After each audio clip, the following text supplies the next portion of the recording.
weekend was kind of a long weekend, and by the time I saw your message that it was time to start, I was like dozing off. I was going to bed. It was like 2 o'clock here. 2 o'clock, right?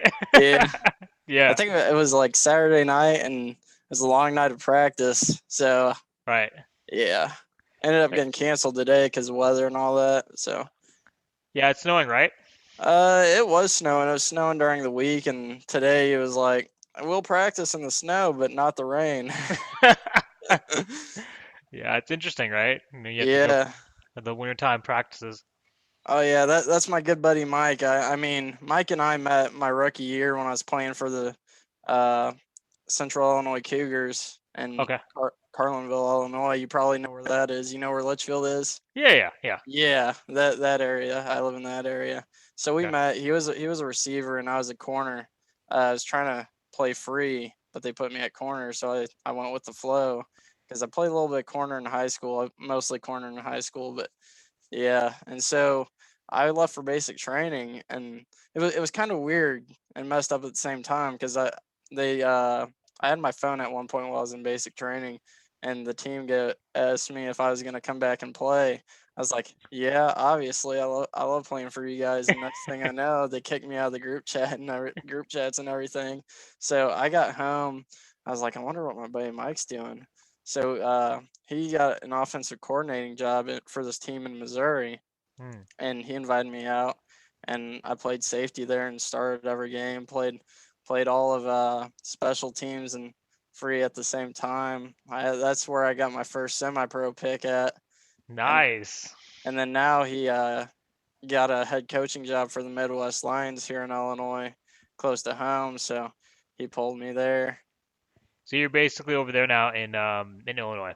Yep. Okay, cool. So are you close to you're close to home now, or are you still kind of Oh, far? I'm closer home now than you Yeah, know.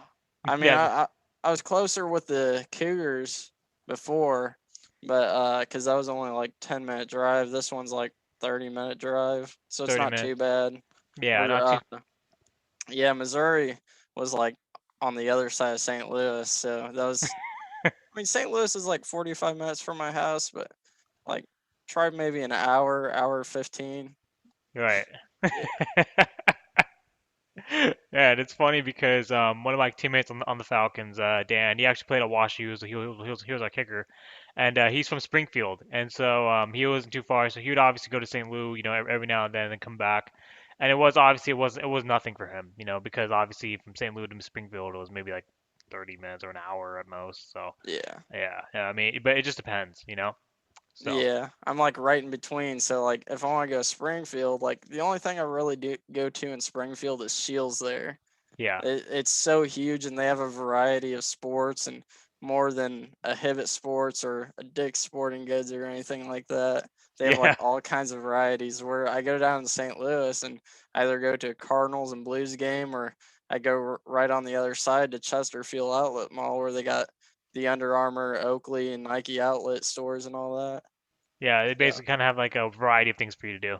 yeah, kind of. I mean, that's the best part of being in between. I mean, the drives kind of get to you a little bit, but you know, it's not too bad.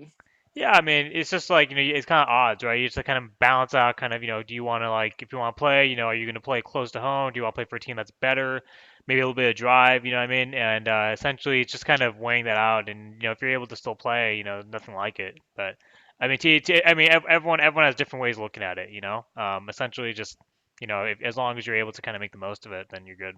So, Yeah, I mean, yeah. I'll play wherever I am. I mean, if there's a team there, I'll probably play for it. Say like I moved to Cali where you live now. I mean, I'd probably find a team out there somewhere. Yes, I sir. mean, it doesn't matter where you play. It's for the love of the game, but it's like your priorities. Like, do you want to be closer to your family, or do you just want to play to play? But I mean, in football, I mean, playing to play, like you come across a lot of different personalities. Like this current team, like we have a veteran cornerback, and so I kind of just pick his ear the whole time. Mind you, I'm 19, almost 20, and been, I when I first started, I was 17. Right. I mean, I was fresh out of high school, like high school football. I was playing high school baseball and semi-pro football at the same time. So I was like, I got football on the weekend, and then I got like 4 or 5 baseball games this week. I was like, so I got to balance games, practices, and football games, and it was tough. I made it through it, and that's all that mattered. But I mean, there's kind of downsides with like coming to a new team because like the team that I'm on now, the Lions, is brand new, completely restarted by the owner. But there's like a variety of people, and we have a guy. He plays corner for us. He's actually in the Semi-Pro Hall of Fame. So I pick his ear the whole time, and I mean, there's times where all these younger guys about my age want to talk talk crap on him. Like I see people do to you on Facebook. I'm like, man, this guy's amounted to more than probably most of you guys have. Yeah, there's the 3 rings right there, and then the All-Star jersey in the back. Right there. Yeah, I mean, you can't be doing this. You got to pick their ears, kind of get like what they've learned throughout the years. Because this guy's been playing for, he's like 30 something now. He's been playing for almost 20 years or something like Oh, that. 20 Almost, years. yeah. Wow. Yeah. So So he's probably like he's mid to late 30s, I'm assuming. yeah. Yeah. Okay. He's been in for a long time. And so like being a safety, I kind of got to pick his ear too. So like I mean, we're both on page, but at safety you could learn a lot from the corners as well as they can learn from you. So I kind of take it day by day, learning from all the older guys that have been in for a while and all that. So And I mean and that's a good approach. Obviously, with last year I played was roughly 3 years ago, with the Chicago Falcons, and essentially with that team, I was also kind of like veteran kind of leader-ish, kind of role. And essentially, kind of with the younger guys, most of them are either around your age, I would say. yeah, And so kind of with special teams, especially with kickoffs and field goal and punt and fake punt and kick return. I was kind of like the de facto kind of captain, so to speak, and kind of making sure everyone understood their formations, their assignments, understand lane integrity, understand like the basic fundamentals. For especially for guys who had never actually played past high school, right? yeah, And essentially, it was kind of like it was a good learning experience for a lot of these guys who were hoping to go play, who had aspirations to play at the next level, whether that was college or were those guys trying to use this to condition to try maybe get a pro tryout, because obviously semi-pro is a boiling pot full of multiple people from different backgrounds. The thing is that obviously it depends on what you do with it. I mean, if you can take it and use it as a vehicle to get to the next level, or if you just love playing just to continue playing, I mean, more power to everybody, right? I think, but yeah, ultimately, it's just making sure that whatever you do it with full force and you do it with the highest degree of acuity and focus, because essentially, I mean, it's your opportunity when you're out there. I mean, there's no one else that's going to basically be able to make the play on your behalf. So yeah. yeah, And the cool thing about it is like there's so much adversity, and you get to make a lot of new friends throughout that whole thing. Like I remember uh my it's just a football thing in general. Like it's like a brotherhood. My senior year, so I actually didn't start playing football till my freshman year, where others were have played since they were in third grade or right, flag football in kindergarten. right. And my I remember when I was in elementary, about fifth grade, I was like, Dad, I want to play football with all my buddies. And he's like, No, you're going to stick with baseball. And it was like that throughout middle school, too. Right. Because I was really good at baseball, too. I was a good double sport athlete. On top of that, I also wrestled and played basketball at the same time. And my freshman year, they held signups for high school football. So I was like, I don't care what my dad says, I'm going and signing up. There So you I went go. and signed up, and my mom was like, he's in high school now. He could do what he wants." So I went out for football my freshman year. I had one interception that year. I wasn't good my freshman year. I mean, it was my first year playing. I was trying to get a hang on actually playing the sport and not watching or playing Madden like I always do and have done. And I mean, I was a hot mess that year. And then I just progressively got better throughout the year, just learning and watching the NFL and all these other types of football leagues, whether it was in Australia or wherever it was. So I remember I think my best year was my senior year because the older you get, like the more you progress. And I Right. mean, me and my buddy Zane, we've been friends since like elementary, and we grew up together, hung out together. His grandma is like kind of technically my grandma. I mean, Nice. not no relation, but like I'm over there a lot, and like I stay over there a lot. Just like brothers type of situation. We'll watch UFC fight nights and stuff together, and probably go out and get pizza and travel the city. But yeah, we got real close, and we didn't get to play much in high school because like in small towns you go by whoever has the most money and the names first. So it's kind of a trying to overcome diversity because we had a kid that whose family made money off of owning a funeral home, and they donate a lot of money to the football team just so their kids could start. And their oldest actually started Man. my freshman year. It pissed his freshman year while I was a sophomore, and it pissed off a lot of people. And you just had people that guys that thought they were good that would fake injuries like it was like they were in the NFL or something, like hobbling off. It Our high school was a hot mess. Right. My freshman year, I remember our varsity went 2-9. I mean 2-7, and then we went 2-7 the next year. It was the same way my junior year, and then my senior year we turned it around, and we fell short a game away from the playoffs. And Man. I remember we had this game. I think my best game was my senior night game, my senior year. I had two interceptions that game. I should have had three, but I jumped too early on an interception, and he just mossed my ass. I mean, it felt like a moss, but I was like halfway down to the ground, and I kind of Yeah. stepped in a pothole in the field because our field, like towards the end of the season, like it started getting a little bumpy. Yeah. But like if I was in, Zane was in, and that's how we rolled. Like we wouldn't play without each other, and it was just like a brotherhood type thing. Uh, but yeah, I mean, football's like you get to make a ton of friendships, brotherhoods, and like some of those will go throughout your whole life. And Zane, he's actually got a daughter now. He's my age too, and he's talked to me about being the godfather and stuff. So that's pretty cool.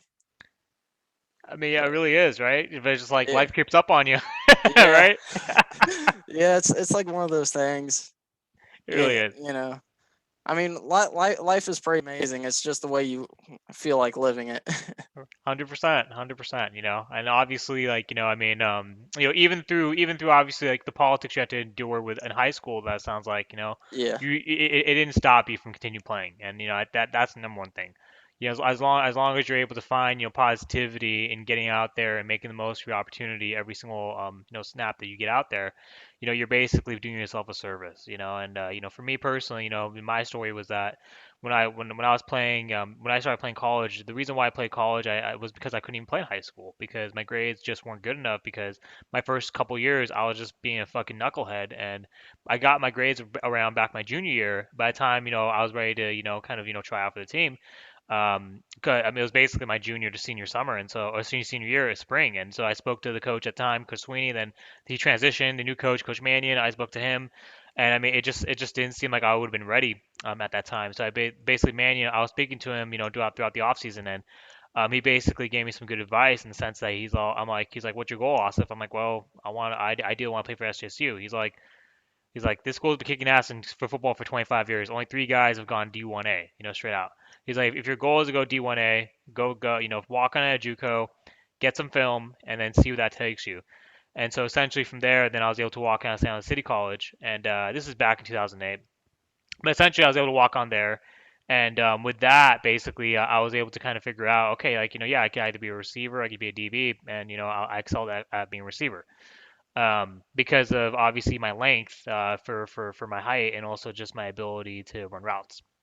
And I think it was a great experience for me because ultimately, with those guys, I really got a lot of good experience. Like my first practice there, James Jones from the Packers is doing the ladder. I'm just saying like, oh my god, like James fucking Jones from the Packers is here doing the ladder. Like, what the fuck did I get myself into? You know what I mean? And but it's so cool because when you have that there as a standard, it pushes you to want to be that much better. And especially as a 17, 18-year-old kid straight out of high school who's never played before.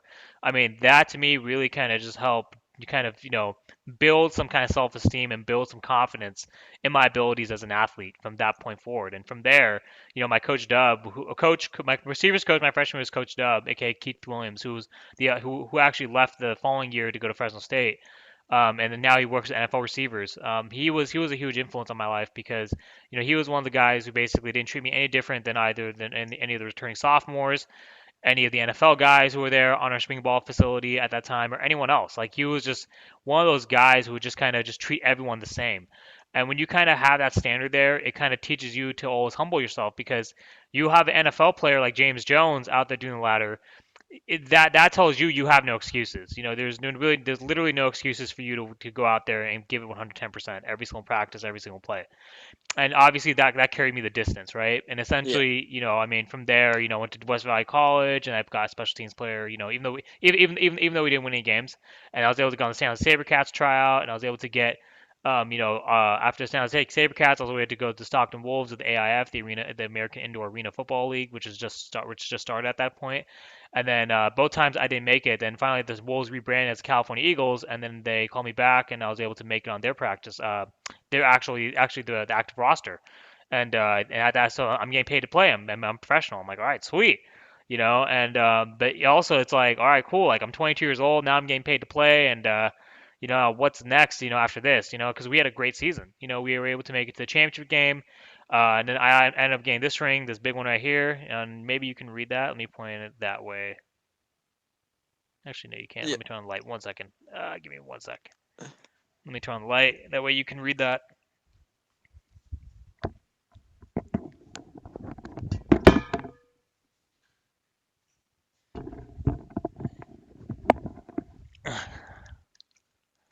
All right, there we go. Special teams player of the year. Yes, sir. So we were the conference champions, Western Conference champions, 2012, right? And I won Yeah. I won league special teams player of the year.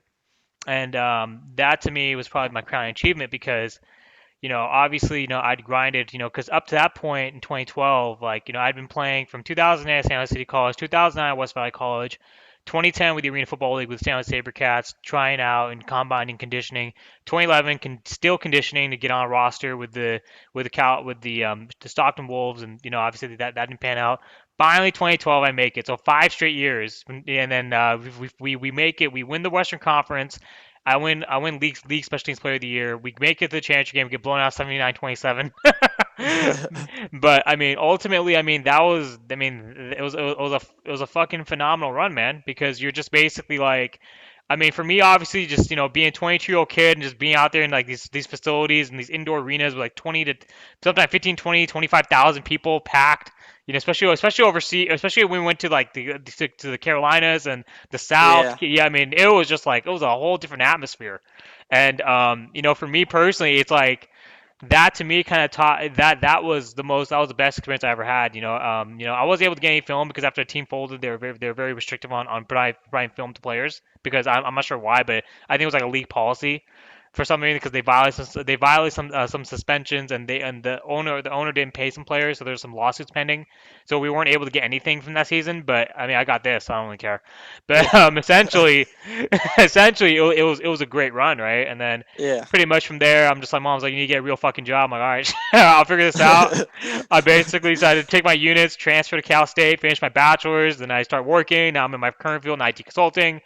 And then pretty much, after that, then I finally finished my master's in around like 2017, and then basically I get let go from my job. And then I have an option. I can either stay here in the Bay in Cali, or I get an offer to relocate to Chicago in Illinois for Blue Cross Blue Shield, and I basically take that and run with it. And so around late 2017, so that's when Jimmy first starts for the Niners, right? Yeah. Yeah, and I was able to watch his first start in Chicago when Robbie Gould kicked the field goal. And then 2018 April is basically when the Chicago Falcons, when I basically was able to come out of retirement after 6 years of inactivity and play for them, and that's where I got this ring right. Actually, this ring right here. So Yeah. Chicago Falcons, right? And so we were able to basically we made it to the mid states the conference championship, and I was named All Star, and there's a jersey right there for that. You've already seen that. Everyone's seen Yeah. that. So I mean, yeah, I mean it was I mean, yeah, I mean I feel like semi pro was my most fun because I had the biggest role. But it was obviously different than obviously playing in arena or playing in JUCO because it's a lot less organized. You know, it's a lot Yeah. less.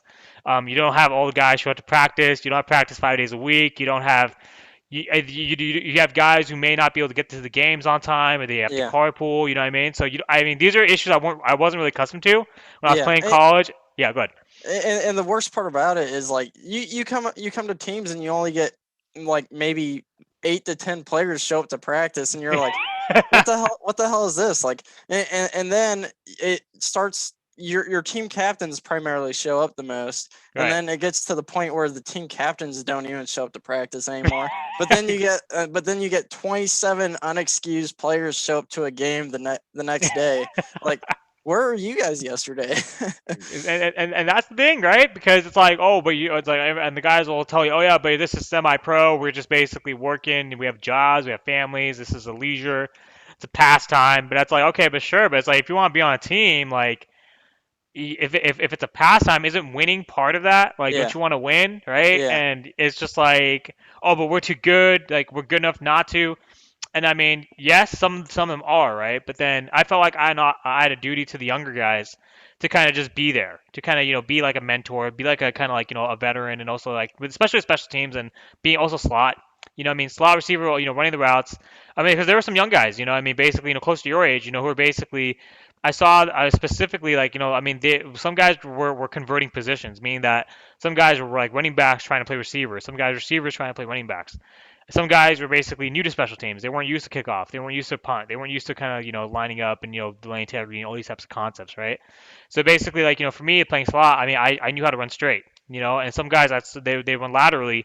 Coach would basically they just chew their ass up, and then they make me run it, and I run straight, and the guys they'd be like, yeah, look at 81, follow him, follow Ali, 81 right there. That's how you run, and then like then the kids pull me aside, say, okay, yeah, like how do we just I'm like, literally just keep your legs, keep your knees high, and run straight in the line, because you want to go straight towards the end zone, and that's pretty much what you have to do, so Yeah. essentially, I mean, I think it's just little things like that people don't really appreciate, but I mean they're critical in the game of football, especially when you're transitioning positions, and you're trying to figure out kind of what your kind of nice sweet spot is, depending on whatever it is. I mean, obviously for you, I mean, it seems like you've been playing the same position, which is good, because if Yeah. you're familiar with DB, then more time just stay with Oh yeah. DB, right? I mean, when I started playing receiver. I wanted to be a running back, but I want to be a receiver more, because like, learning plays as a receiver, learning routes is more easier. I in my perspective of like trying to figure out as a running back which hole to hit, and maybe if this isn't open, what if I have to cut right, and you got to worry about how your linemen are reading the play, and it sometimes it's a mess, because like, if they read the wrong play, then like, they think it's like the complete opposite. Like, Yeah, they think it's a counter, but it's really just like a straight outside zone run. That right. hole opens up on the right, and then the whole line's like, what are you doing? But And like, just what another Good. thing that really grinds my gears is like, when like, people don't show up to practice, but like, they'll get to a game, and like, the coaches will have someone that's been there to practice, Mhm. and then the guy that doesn't show up is like, why is he in? I'm way better than him, and then they put that guy out there and he doesn't even perform. Like like, are you sure you could do that better than him? It's always easier from a computer screen. Yesterday's guest, Ken Shamrock. I mean, I remember I told him this to start off the interview. He was basically I saw him on Twitter because I watched Impact Wrestling this past week, and I saw him on Twitter because there's one fan. He retweeted one fan. One fan said Ken Shamrock looks like some old guy who just scowls a lot. And then Ken basically retweeted the guy, and he basically said this. He said, "Everything looks safer from the couch. Try me." And essentially, that's what it is. It's like, especially the same thing in football, especially in semi-pro or any type of sport. It's like, and I mean anything. I mean, like for me, it's like, and I'm no stranger to it, as you've already seen, obviously on social media Yeah. and stuff like that. I'm no stranger to it. The biggest thing is just like, everyone has an opinion. Everyone thinks they're the best. because that's just what they think. You need something to keep you going. Sometimes I get from guys who never even played, like, oh, dude, like, yeah, no, your whole playing career is fake. I'm like, okay, like, all right, what does that even mean? Like, playing career is fake. Fucking great, all right.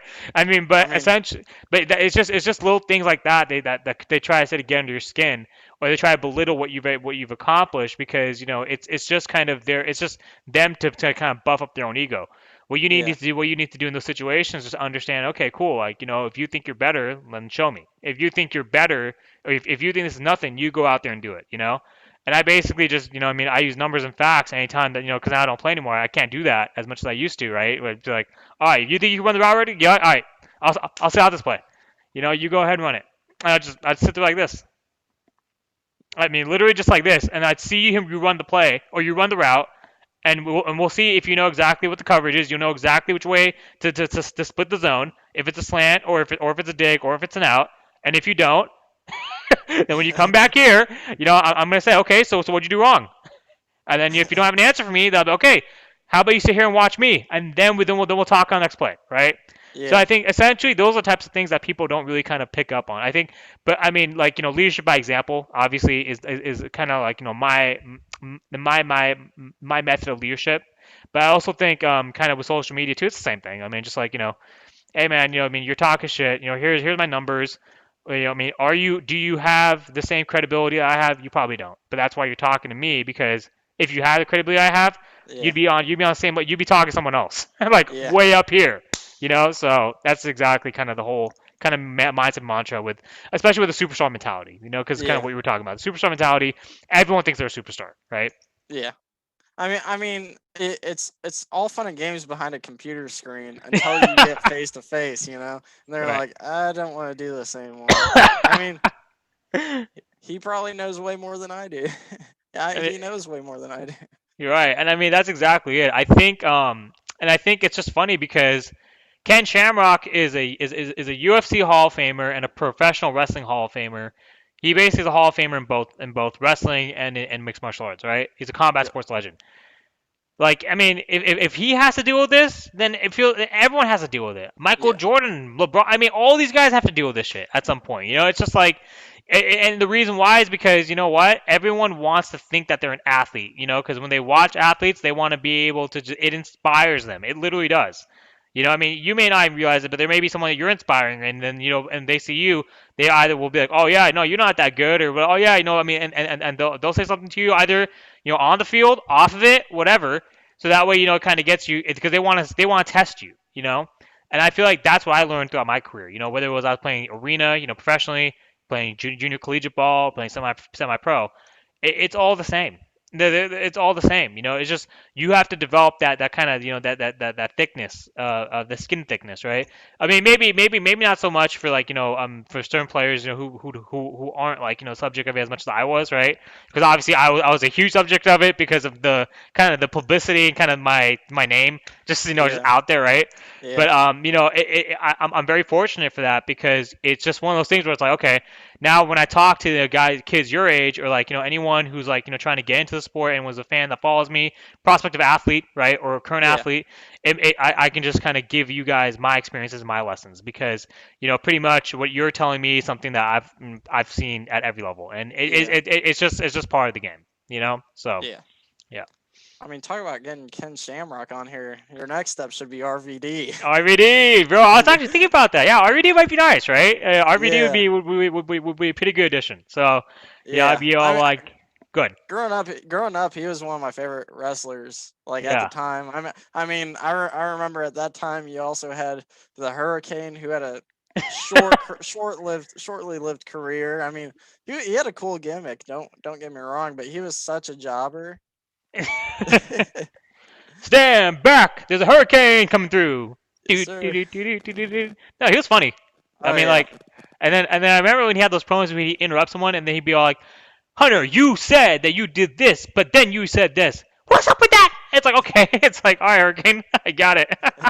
Yeah, my uncle, he used to do like these little interview things. I don't remember like what his job was or Mhm. what he did, but I remember he was telling me a story about how he was going down to the bar and he got to meet an interview Randy Orton and his father, Cowboy Bob Orton. Yeah, Ooh, nice. yeah. Okay. He also got to have phone call interviews with Triple H and all those guys. I think he said like out of all of them, I think the worst one was Triple H. It had to be. He's like one of the guys that like out of character. He's like kind of hard to get along with. I mean, All ain't gonna lie, because he doesn't strike me as someone that like I would even want to see like in character because I grew up like I like late '90s, so mid to late '90s, and then early 2000s were the years that I got to see wrestling. So basically the peak, the Attitude Era, and the yeah, early with the Aggression Era. Triple H was great in the Attitude Era because he had the guys he could feed off of, meaning he could feed off of The Rock, he could feed off of Austin, But then when it came time for him to become the number one guy in the Ruthless Aggression Era on Raw, he basically couldn't. There was no number one face to kind of go head to head with him, and the ratings and the buy rates dwindled significantly yeah, because with Triple H, he's not the guy. Jim Cornette said it best. Jim Cornette basically said Triple H is the guy that you put with the guy who's the draw. Now the issue is if you don't have a draw, then you're basically Triple H is basically a fish out of water, just trying to basically be the heel running the show. And fans like young fans like myself or whoever was watching that time, it's just like this is the guy with like this evolution gimmick and this whole bull crap of him holding the belt forever and no one can beat him. He comes out every single week talking about how he's the best, how he's this, how he's that. And it's not even entertaining. It's just like it just seems like it's because this narcissistic douchey type of stick, and it doesn't really kind of fit what the fans are looking for. Whereas you go on SmackDown, one of my favorite wrestler of all time, Kurt Angle, yeah. versus I Lesnar was good. You suck. Yeah, Yeah, that's what I was exactly. about to say. I loved Kurt Angle. He was probably one of my favorites. Um, I mean, yeah, and that kind of that story of Triple H holding the belt a long time and not really catching any like vibes off of it. That kind of like gives you a reminder of Brock Lesnar and Paul Heyman because Brock Lesnar wouldn't show up for like 3 straight months, and then all of a sudden he's like, I got a title match next month at like SummerSlam or whatever. And Yeah. then, but like you see Paul Heyman like every other week talking about how Brock Lesnar is going to do this and do that, and where's Brock Lesnar at, and where's the title, you know? And that's a good point because I mean with Brock Lesnar, I mean I think ever since he became a part-time like kind of employee, I mean he basically stopped taking it seriously. And I mean, rightfully so, I guess. Not maybe not rightfully so, but as much as I mean, it made sense as to why. I think it made sense because Brock Lesnar is one of those guys who you're gonna basically expect to just be there, when you need him to be there. But I mean, I think he could have. I mean, Kurt Angle talks about it. I mean, Brock Lesnar's being from Minnesota, right? So Yeah, Brock Lesnar being from Minnesota, he's not the type of guy who wants to take time away from us. He's a very kind of he's a very family oriented guy. He's very kind of reclusive. He's not a people person. He's not on social media. He doesn't like interacting. I mean, he'll take pictures with fans if you like see him, like if you run into him, but he doesn't like the limelight. He doesn't like, and the reason why he went to UFC was because it allowed him to be close to his family, and only have to train. He only has to train in Minnesota and maybe show up like once or twice a year to UFC events. yeah, And so I think he negotiated that when he came back to WWE. He said that I'll do your shows, but I only want to be here maybe like one, two, three pay-per-views out of the year competing. Let Paul do the promos, and I'll do my promos from my home. And yeah. but as fans, I mean, we're used to seeing you every fucking night, and now you're gonna go become this part-time performer? Like really? Like come on, man. It's like not the same. I mean being part of the family and being part time is like, I mean it's a good excuse, but I mean if you're gonna be the title holder, If you're gonna hold this, yeah, yeah you need to you're be there. expected, yeah, Yeah, I mean, essentially the way I look at it is this, okay? You're a veteran and you have these up and coming guys who basically are now the main event guys who are now who are basically going to be the next generation. And if you're the title holder and you're not there 300 days a week, like I mean, example is pure John Cena. John Cena was there every single night, and yeah. I mean, he never stopped, I mean, and I thought John Cena wasn't that good of a wrestler, but like hell, I mean, he's there. And if Brock Lesnar, if you're not there, but John Cena's there, I mean, the younger guys who are now like now like the Roman Reigns, the Seth Rollins, all these guys, AJ AJ Styles, Styles, yeah, yeah. Yeah, I mean these guys are like, well, I guess age is more veteran because he's like the same age as both of them. But I mean, like Yeah, the younger guys, like who are WWE kind of fed, because AJ came from TNA. Like, I mean, these guys are like gonna look at John Cena and be like, okay, yeah, we're gonna respect you more. Lesnar, yeah, we'll work with you, but you know what? You're not gonna be able to give us anything. We're not gonna be able to learn anything from you because you're not here 300 nights a year when we are supposed to be here working all these house shows and traveling all across the country and all across the world, right? yeah. So that's why I took a takeaway from that. It's just I just didn't get it, So I mean, hopping away from WWE, have you ever like checked out that AEW? oh yeah, of course I love AEW with I haven't Jericho. I haven't gotten to watch it yet. How is it? Oh, it's good. It's good. It's really good. The current champion's Kenny Omega. Hmm. And Kenny Omega is a great, great wrestler. Before him, John Moxley, aka Dean Ambrose, he was a champion for Yeah, almost a year. Before that, obviously, Raw is Jericho was a champion, and Jericho's obviously a phenomenal entertainer. And it's funny, Ken Shamrock, I asked him about Jericho because his last feud, his last match before he left WWF in 1999 was Jericho, who just debuted. And but like they're misusing Shamrock's character so heavily at that point. They're making him do the most ridiculous shit. The Jericho match was a complete gimmick trash fest. I mean, you can look it up if you want. I mean, it was just like yeah, Jericho comes out in this suit. Ken Shamrock has they get these cans and they're just banging on each other. It's not the match made no sense and it was just stupid. But like Ken Shamrock, I asked him because he was a few years ago he was on an interview and he said that Jericho's a fake tough guy. And I asked him, I'm like, so did you mean that? And he's all like, well, yes, but he's like, I respect what Jericho's done, yeah, since he's putting the work. But let's make no mistake about it. Jericho is a great wrestler, but he is not a mixed martial arts world champion. It's a yeah, completely two different ball games. So yeah, yeah. yeah. I mean, you can't take mixed. I mean, mixed martial arts and wrestling like they collide and they form together. But Hmm. like you got guys that are like oversized, like not even they don't even look like they're athletic, but I guess they can be. Like you got Braun Strowman who like doesn't probably knows mixed martial arts, but like isn't that good at it. I mean, I'm not gonna sit here and say it behind a screen because like that dude would probably throw me. I know he would throw me like 10 miles away. That dude's huge. He's probably one of my favorite gimmicks right now. Yeah. I mean, I haven't seen Seth Rollins in a while, but I haven't watched a little bit. Raw. I haven't watched. Yeah, I haven't watched in a little while. Yeah. No, But I think yeah, and I think to that point. Sorry, are you still going or? no, you can go. Yeah, no, I was basically saying I think to that point, I think with Braun Strowman and kind of to your point about like the size of these guys and I mean they look like I mean I think for example like Big Show Yeah, Big Show looks like he's big enough and fast enough to compete in any sport like especially as football right why he's not a football player but I mean like he I guess sometimes it's really hard I mean Brock Lesnar couldn't even make an NFL practice squad. He was the last player cut from the Vikings. yeah, And Braun Strowman obviously and it's funny he actually played semi-pro before he got into strongman competitions. So it's pretty cool. His story's pretty cool too. Because he went to college, he went to high school, he went to JUCO, then he started playing semi-pro football. Then he got into strongman competitions, and then after that, then he broke into wrestling. So yeah, no, I mean your point's valid. I think it's just we look for certain things as athletes, and but I think almost everyone in the WWE or even AEW, I mean they do have some level of athleticism, which got them to that point. But obviously on paper or kind of to your point on surface, you may not be able to see it. You know what I mean? yeah, Yeah. So yeah. I mean, 49er talk now. I mean, who you think's going to be the next quarterback? I mean, I still hope Jimmy G stays around a little bit longer. But I mean, I'd love to. I'd probably take Stafford in the talks of him or Watson. I'd probably take Stafford. So it looks like Lynch, a story came out today that they're not going to pursue Stafford.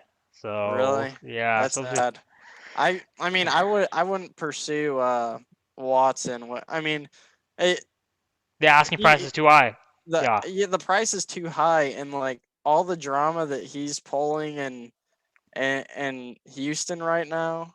Do I want a guy that's gonna potentially maybe cause drama in yeah, San Francisco?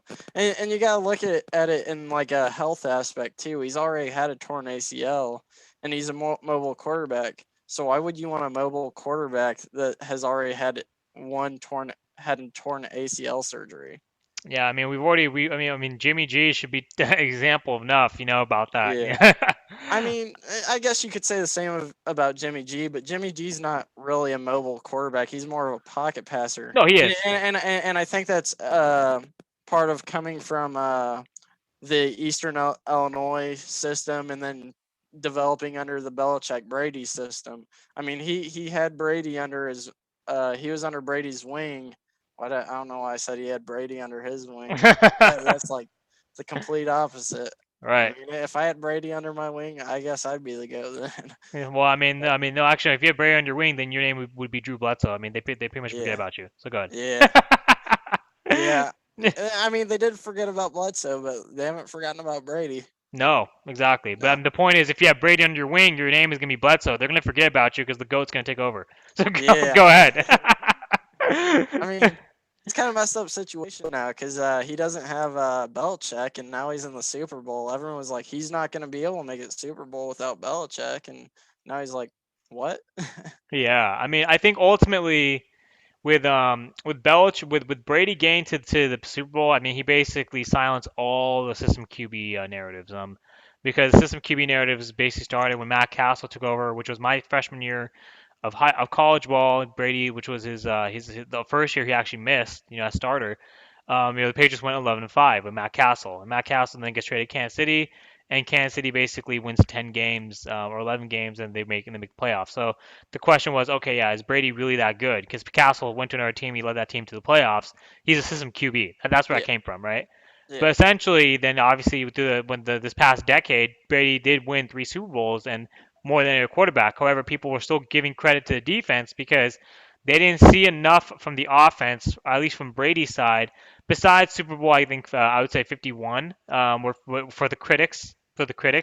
Because they were just like, okay, well, Malcolm Butler won the first Super Bowl, and then basically, this past Super Bowl or last Super Bowl that they won, I actually got to go watch that team, the Patriots, when they came to play the Bears when I was living in Chicago. Basically, that team was loaded on all sides, on special yeah, teams, offense, and defense. So and in the Super Bowl, the Brady only had like 156 yards, and they still won the game. So yeah, essentially, it was like, okay, is Brady really that good? So basically, this year, I mean, you put him in a new team, new system, with a new coach, with brand new personnel. I mean, and he's able to lead that team, to their second NFC championship in franchise history, and he gets right back to the Super Bowl. Last year was the first round knockout. He loses in the first round. This year he's in the Super Bowl. I mean, the system QB narrative is complete garbage. Either you can perform or you can't. I mean, you can. Every team has a system. Every coach has a system. A system just means a scheme. You're gonna have a scheme wherever you go, right? So yeah, essentially, whichever scheme you go to, you need to draft a QB that fits that scheme. Brady fit Belichick's scheme to a T. yeah, They were even talking about even before Drew Bledsoe got injured. They said they were going to start Tom just because. I mean, they were going to. Scott Pioli was on record. He said, "Yeah, we're going to start him just because." I mean, we saw him in the work he was putting in and his progression in the practice. He just wouldn't quit. The great quarterbacks are the ones who just don't quit. The great players are the ones who basically go out there and say, "We're going to go out and prove why we're great." Because we're just not going to allow ourselves to be any less than perfect. In yeah, every type of play. Brady's obviously a perfectionist. Belichick, to his credit, is also a perfectionist. Did they need each other? Yes. But did Brady mask some of Belichick's flaws in certain situations? He did. Did Belichick help Brady? Of course. But I think it's kind of like a partnership effort. Both are great in their own right, but I think Brady is still the greatest of all time because he didn't. I mean, he just proved it this year. He doesn't need to yeah, have Bill Belichick to win and make a Super Bowl. And if he wins, I mean, then there's no debate. So, yeah. yeah. And talking about like guys that never quit. I mean, Brady's obviously the greatest of all time. He's the greatest I've ever seen because I never got to see the Joe Montana, Jerry Rice era in San Right. Francisco.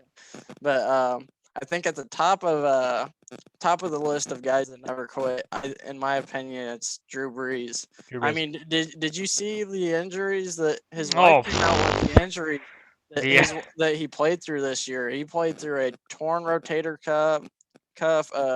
He had something else in his leg, and then he had broken ribs, and then uh, a collapsed lung. Yeah, playing through a season, and the entire season was a rotator cuff, I believe, on the throwing shoulder. That's tough. it That's is. tough on. But I mean, if he's had plans to retire all season, I could see why he did it because it's my last season. I don't want to be out all season with a torn rotator cuff, in which they're gonna say, even though I'm retiring, I don't want to retire being hurt, like And on the IR list, you know. and as that and that's actually a really good point. He doesn't want to. He wants to retire like on top. He doesn't want to. He doesn't want to come back and play through because the injuries he's had are just basically brutal. I mean, Yeah, the man had nine ribs broken or fractured at some point in the season and a punctured lung. And he still played through that. I mean, they had Taysom Hill and Jameis. They mixed it up, at certain points. But I mean, he came back and he still played. And I mean, his arm obviously was a direct byproduct of what you just mentioned, the rotator cuff injury. I mean, the rotator cuff on throwing shoulder, especially when you drop back. I mean, it limits your mobility so much that you can't even. I mean, it's basically like you can only probably go like this much. You have this much range of, or I guess this much degree of motion yeah, whenever you're trying to turn, and it's not a fun injury. So, no, I mean, no, yeah, Drew's definitely a warrior. He never quit. He's probably the best story in my opinion outside of Tom. yeah, Because Drew was basically shipped away for a bag of potatoes in 2004 when they drafted Phil Rivers, or 2006 or whenever it was. I forgot. I think it was '04. But basically, then the New Orleans Saints, he leads them to NFC Championship the first year. They win a Super Bowl 3 years later, and that was my sophomore year playing at West Valley. So, Drew Brees obviously, a huge kind of influence on millions of people, obviously, because his story was also like you said, never quit, never die. He was an undersized quarterback. He was a guy that was not considered to be a number one option after a certain time period passed by in San Diego, now LA, and he basically proved everyone wrong, and he outclassed almost every quarterback statistically. there's a little video out there on Facebook, and the Saints posted it. It was like a nine for number nine, and Yeah, it was like a story like of him growing up. Like I think it said his parents got divorced, and he grew up in I think it said the Dallas area, I think, and they found this high school. I think it was like a Christian school, so they transferred him there. And when he got into high school, he was like the very bottom of the totem pole. The coaches didn't think he was going to be good, and their JV quarterback got hurt, so it forced him to play Brees, and Brees was just showing out like he was lights out, and then their starter on the varsity got hurt, which left him no option but to start Brees on the varsity team, and he took him to the state championship, and it was a wild story. It was like a comeback kid type story, you know what I mean? yeah, 100%. And I think to that story, I think one of the craziest things about that is that people don't really talk about this, but Drew Brees, the high school he went to that you mentioned, that's the same high school that Nick Foles went to. Really? They both went to the same Westlake Christian High School in Austin, in Texas. And Austin, yeah. yeah, and so basically, and I actually visited Austin not too long ago because I got invited to do a tour of UT Austin's facility, and it was phenomenal. I mean, Darrell K. Royal Stadium is fucking amazing. I mean, they have the full trophy display, the Heisman's, and you get to go to the national championship room in the middle, and they have Vince Young's jersey on display, Ricky Williams, Earl Campbell. It's amazing, amazing campus. And essentially, kind of to what you just kind of talked about Drew Brees' story. The reason, yeah, obviously, yes. I mean, basically, he was considered to not be big enough or strong enough or good enough to start for his team. And so they basically were just going with whoever else was the guy. And just by a stroke of luck, by injury, Drew Brees got his opportunity. Sometimes that's what it takes. There's a lot of guys who didn't make the NFL, but it wasn't that they didn't have the talent. It was the fact that they just for whatever reason they never got the opportunity. Yeah. I've had guests on the show. Guys who I played with who transferred to these top tier D1 universities, and they just didn't get to play. You know, Sometimes those politics, like what Yeah. you referenced about, like, oh yeah, the coach's son is gonna play because he's the coach's son. He fucking sucks. He's slow, but we'll have him play because he's the coach's son. And then finally, when the coach's son gets injured, then they get to play, you know. But I mean, by the time he gets injured, it's their senior year, and like by 1 year of film is not going to be enough for you to compete against guys who've been starting 2 to 3 years, you know, at that level. Yeah. So I mean, essentially, it's just something to consider. It's like, well, you know, yes, Drew Brees made the most of his opportunity, and that's why he's obviously, if not the greatest, you know, one of the greatest of all time. But essentially, you know, you need to get those opportunities. Because if you don't get those opportunities, you're just basically shit out of luck, Yeah. for lack of a better term. Yeah, So and that goes to the people that are watching or listening to this. I mean, once you get the opportunity to just take it and run with it, like as far as you can. I mean, if it gets to the point to where you can't go any farther, then try and find another way around that barrier. Whether you have to crawl or climb. If it's on fire, pour a little water on it, and then go through it. I mean, it's all about breaking barriers in all sorts of different types of aspects. Whether you're big or small or slow, I mean, you could do almost anything you want, in my opinion. It's your mentality and how you think about it. 100%, 100%. You know, it's funny because when I was talking to Ken about this yesterday, we talk about this. I was an undersized receiver who had not played in high school, trying to make it at the JUCO level. He himself went through juvenile halls, all the different fights as a kid, in and out of different foster homes before he made it to Shamrock Boys Home, and then he was finally adopted by Bob Shamrock and his family. And then basically now he's at Shasta trying to now he basically got his opportunity to play football in high school and wrestling in high school. But he's in special ed, so he has to kind of work around that. And then he finally gets out and he finishes and goes to Shasta. He had an opportunity to go to a university, but because of how his grades were, he just wasn't able to do it. You know, and but he still was able to make the most opportunity. You know, he realized that by the time he had such a great JUCO career, he got invited to try out for the Chargers. You know, Wow. I had such a great JUCO career, I got invited to try out for the San Jose SaberCats. I'm 5'10", 135 coming in. I leave like 5'10", 155. I'm still a little kid, but I'm fast. You know, I'm fast. I'm coordinated. My hands are good, and I'm able to kind of play any position that they need me to play. I'm willing to play out of position if needed. You Yeah. know, and that was very attractive to the Arena Football League at that time because Arena Football leagues were much faster.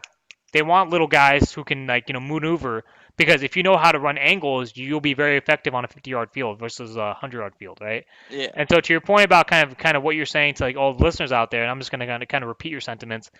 Anyone listening, understand that, and this is what Ken said yesterday. If you guys listened to yesterday's episode, if you're a winner, you're gonna find a way to win. You're not gonna look at your broken thumb, your fractured wrist.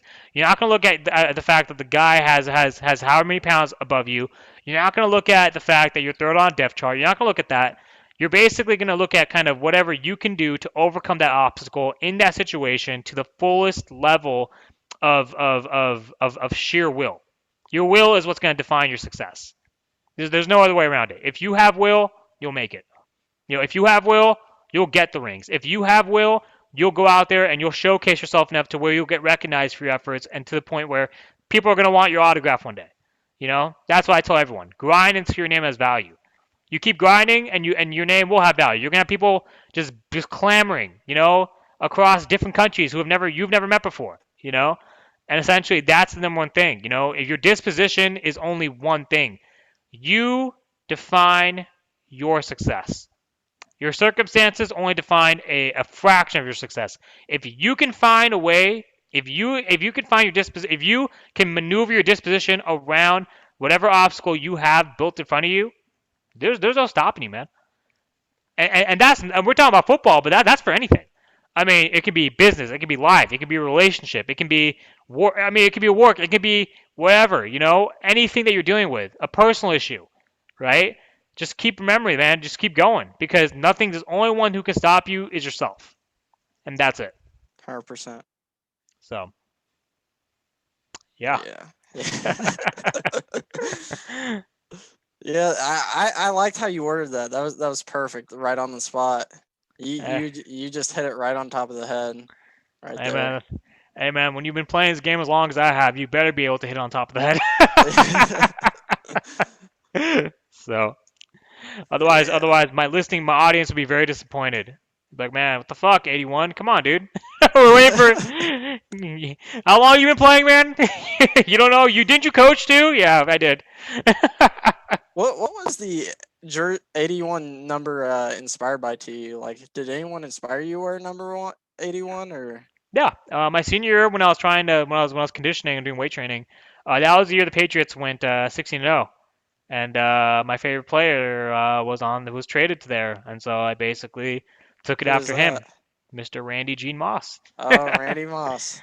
And I yeah, essentially, you yeah, know, if you had 85, I probably would have said Ocho Cinco maybe. Ocho Cinco. Yeah, no, I mean Ocho Cinco was also not one of my favorite receivers, but it was Randy Moss, Terrell Owens. So basically, when I went to West Valley, I chose that San City. No one asked me. When I went to West Valley, I was thinking about taking 80 for Jerry Rice during jury selection day, but 80 was taken by the guy right in front of me because he was sophomore and I was kind of a freshman ish or kind of like a transfer, so the transfers get last priority. And then basically then oh, what number you want? You want 82 or 81? I'm like 81. Everyone goes T.O. I'm like no, dude. I'm not taking for T.O. I'm taking for Randy, but I mean it's whatever. I mean they call me T.O. I'm like oh that works. But basically with Randy Moss, the funny thing was because my school was the Vikings, and he was on the Patriots. So 84 was like a tight end number because it was like a 6'5" dude wearing 84. And I'm like 5'10". I'm like, there's no fucking way I'm going to wear 84, dude. I'm 5'10". I'm going to have to wear fucking something that's actually going to fit a slot, right? So 81 was the Yeah. best number for me at that point because Randy Moss, my favorite player. Fast forward 9 years later, this is right before I decided to come out of retirement and play for these guys, the Falcons. I post on IG. I'm all like, it's my birthday, my April 2nd. It's like it's my 20th birthday. Got to commemorate the best birthday ever, commemorating the two greatest Viking receivers of all time. Number 81, Asif Ali, and number 84, Randy G. Moss. I tag him. What happens the next day? I look in my comment section. Check mark Randy Moss. Happy birthday. That's So crazy. Hey, yeah. talking about the Patriots, did you hear Gronk on a podcast talking about the story of him retiring? My God, dude. Yeah, go and talk to me because I mean I'm still kind of So, confused as to why he even retired if he was gonna come out. So so what happened was the Patriots were actually about to trade him to Detroit, and that when I guess someone walked into the locker room or something like that, he they told him, "Hey, you're getting traded to Detroit." He was like, "No, I'm not," and they were like, "Yeah, you are. What do you mean?" He was like, "I'm retired. You can't do that." And so I guess him and Brady FaceTimed him after he signed that contract with Tampa Bay. I was like, "Hey, man, you gotta come out to Tampa. I just signed a contract here." He's like, 100% will. And it's probably just like it's a quarterback tight end chemistry there, and if you have a good quarterback and good tight end, like I believe Jimmy G and George Kittle have that chemistry there, or it's like a Derek Carr and Darren Waller type of situation, like it's one of those things. But them guys have been doing it for so long, it's just like one of those things. They've been to so many Super Bowls together, including this one. yeah, and I think kind of to that point, you're right. When you have familiarity, when you have familiarity with your teammate, and I can test this at the arena level, you basically your chances of success are higher. Um, reason I say that is because there are three different arena teams I tried out for: the San Jose SaberCats of the AFL, the Stockton Wolves of the AIF, and then the California Eagles, where I got this one right. So the California Eagles are basically the Wolves rebranded.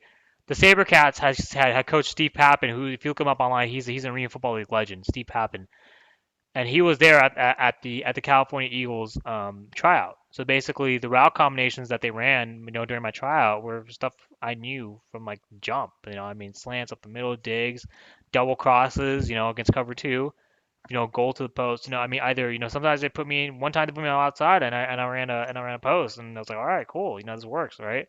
But it's because of familiarity. And so back to Brady and Gronk, and back to kind of Kittle and Jimmy and Jimmy G and Kittle. I mean, specifically with the Niners, I got to go to the NFC Championship game last year. I got to meet George Kittle's parents. I got to meet Nick Bosa's parents because I was sitting right next to them in the friends and family section. I got to talk to Bruce Kittle, George's dad, about kind of Wow. about yeah, exactly. So we had a great conversation. I told him I play in the AFL. I said, do you want to see, I show my Wikipedia page. I show him my kind of my Falcons profile. I'm like, do you want to see a film? He's like, nope. He's like, great career, brother. And I'm like, appreciate it. And we just started kind of bouncing ideas off each other. The number one thing I extrapolated from him was the fact that George Kittle was the most versatile player at his position at every level, not Yeah, just in the NFL. From high school to Iowa and then to the Niners, and we've seen at the Niners, he can literally do whatever. He can do it all. yeah, You can line, and I yeah, mean, going to Iowa, they were going to put him at fullback, and he said, "I'm not going to be a fullback. I'm right. going to be a tight end." And it's kind of like that George Kittle mentality he's got. It's like if you're in my way, I'm gonna run you over.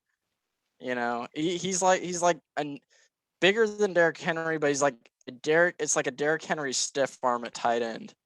And essentially, that's the biggest thing to take away because George Kittle is one of those players who basically has a size to basically run you over. And even Travis Kelce said, like, he's Yeah, like, George Kittle's like a man beast. He can just run anyone over, and he can. He literally can. Because he has the size and the build to do that. Essentially, but yeah, to your point about chemistry, Jimmy G is a lot more comfortable with Kittle in the offense. CJ Beathard played with Kittle at Iowa, and that's why when CJ started, he looked so good because he had George back, right? yeah. Would CJ look as good without Kittle? I don't think so.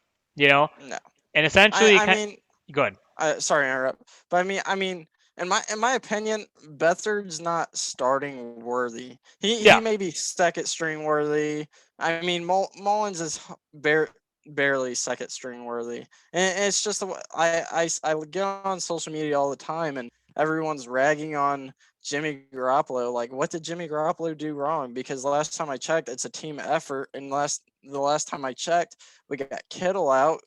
We've been dealing with injuries all year. We don't have our full starting roster. And then on top of that, you don't have your defensive motivator with Nick Bosa. yeah. Well, you had your You motivator know? with Bob Saleh, but now he's gone.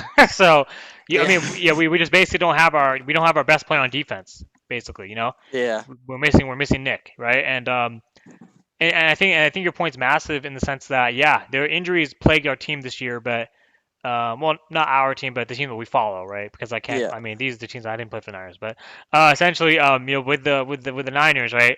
Like Nick Bosa and his dad too. I spoke to John Bosa after the game, and kind of got his insights, and he's like, yeah, he's like Nick is literally one of those guys. You can put him at any position. You can line him inside. You can line him on the edge.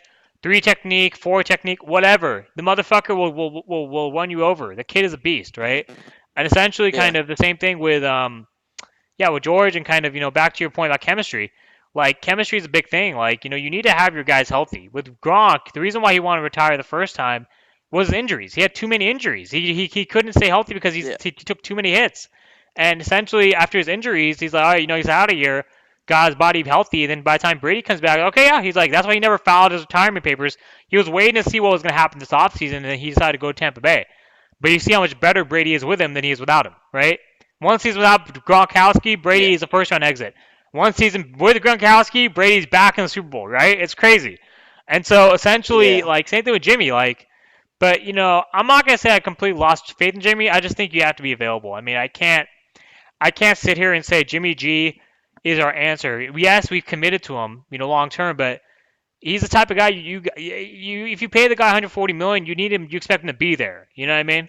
Yeah. So And the crazy thing about it is, if you notice, like every time we start Jimmy G, I it always comes out to be a Niner win, whether it's by Robbie Gold field goal or a miracle touchdown. I like the time we were playing the Cowboys and we're down like 20 something points, and Beathard, I think it was, just winged it downfield to the end zone to uh not Kendrick Bourne. I remember that. It yeah. was the last play of the game. There was like 3 seconds left.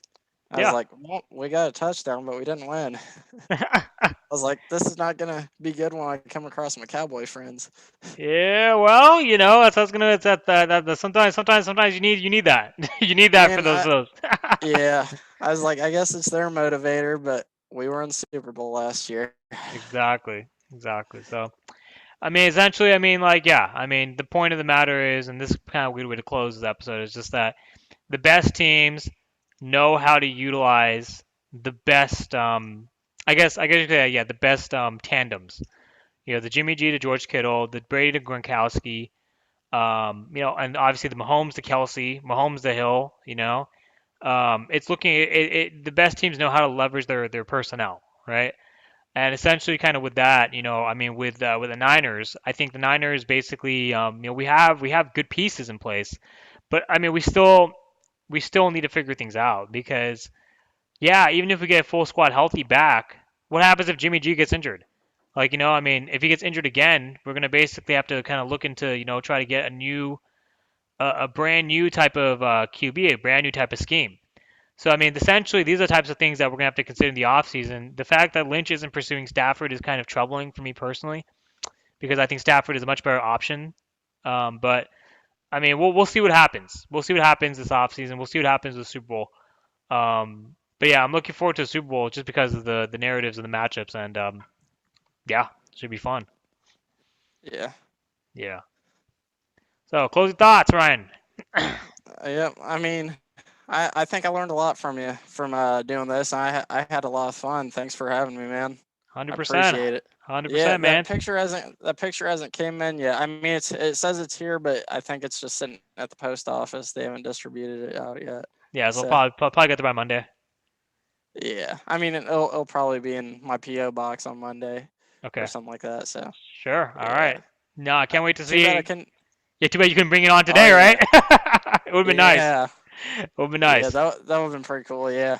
It's okay, man. You post on social media. I mean, I'll make sure people see it. So just can't Oh wait. yeah. All Oh right. yeah. I'm excited to see it. All right. Likewise. Thanks for Likewise. having me, man. You too, man. Take care. Hey, and once again, thank you Yeah. for your service, brother. Take care. Yeah. Thank you. uh, Hopefully we could do this again hopefully sometime. soon. All right. Sounds good, man. Yeah. Yeah. See you, man. See ya.